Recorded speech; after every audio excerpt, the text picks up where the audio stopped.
तो फाइनली जिसके लिए हम लोग बेकरार थे वो पल आ चुका है, क्योंकि खेसारी लाल यादव जी का न्यू ईयर सॉन्ग का पोस्टर आ चुका है। आप लोगों को बता दें, खेसारी लाल यादव जी का जो अब इस साल का जो लास्ट गाना था, आज उस गाने का भी पोस्टर आ गया तो तसल्ली मिली।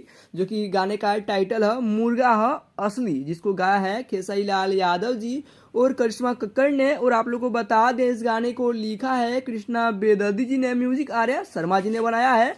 और इस गाने का डायरेक्ट वीडियो रिलीज होने वाला है। हो सकता है शाम तक आप लोगों को इस गाने का टीजर भी देखने को मिल जाए। और टीजर में एक्ट्रेस आपको महिमा सिंह और खुद ट्रेंडिंग स्टार खेसारी लाल यादव जी आपको नजर आने वाले हैं। और ये गाना आप लोगों को खेसारी म्यूजिक वर्ल्ड पे देखने को मिलेगा। तो आप लोग तैयार हो जाइए एक बार फिर से वही तबाही लाने के लिए, जो अभी खेसारी लाल यादव जी के नींबू खरबूजा भइल 2 गाने को आप लोग जिस तरह से प्यार दे रहे हैं, बिल्कुल वही धमाका चाहिए, उससे भी ज्यादा चाहिए, क्योंकि उससे भी तगड़ा गाना आ रहा है खेसारी लाल यादव जी का। तो इतना तो बनता है। फिलहाल आप लोगों को पोस्टर का लुक कैसा लगा हमें कमेंट करके अपनी राय जरूर दें। और आप लोग कितना एक्साइटेड है खेसारी लाल यादव जी के न्यू ईयर सॉन्ग को सुनने के लिए, ये भी हमें कमेंट करके अपनी राय जरूर दें। साथ ही दोस्तों, अगर ये अपडेट आप लोगों को पसंद आया हो तो कर दें वीडियो को लाइक, और चैनल पर पहली बार आए हैं तो चैनल को सब्सक्राइब कर लीजिए। तो मिलते हैं फिर किसी खास वीडियो को लेकर, तब तक अपना ख्याल रखें। Thank you.